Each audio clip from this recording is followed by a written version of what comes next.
ڈیرہ غازی خان سے deputy bureau chief محمد ندیم زنگلانی کی report کے مطابق ڈپٹی کمشنر جمیل احمد جمیل سے فلور ملز ایسوسی ایشن کے عہدیداروں نے ملاقات کی، جس میں ماہ سیام میں بے نظیر انکم سپورٹ پروگرام میں رجسٹرڈ افراد کو آٹا دینے بارے معاملات پر غور کیا گیا۔ Additional deputy commissioners Rizwan Nazir, Muhammad Asad Chandia D F C Mazhar Baloch, D O industries Asghar Siddiqui, S N A Zubair Khan بھی ملاقات میں موجود تھے۔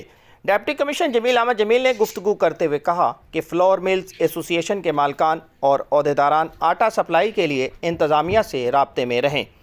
حکومتی احکامات کے تحت رجسٹرڈ خاندانوں کو 10 کلو آٹا کے 3 تھیلے مرحلہ وار دیے جائیں گے۔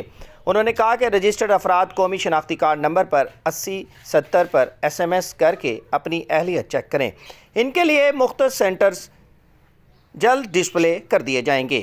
جمیل احمد جمیل نے کہا کہ آٹا سینٹرز پر تمام تر ممکنہ سہولیات فراہم کی جائیں گی۔ آٹا سپلائی کے لیے فوڈ سینٹر سے فلور ملز مالکان کو گندم فراہم کی جائے گی۔ مالکان آٹا کی سپلائی کو بروقت یقینی بنانے کے پابند ہوں گے۔ مشترکہ کاوشوں کی بدولت ہی رجسٹرڈ خاندانوں تک آٹا کی فراہمی کو ممکن بنائیں گے۔ ضلع انتظامیہ آٹا تقسیم میں پیش آنے والے ایشوز کو موقع پر حل کرے گی۔ اجلاس میں گندم سپلائی، آٹا تقسیم اور دیگر معاملات کا جائزہ بھی لیا گیا۔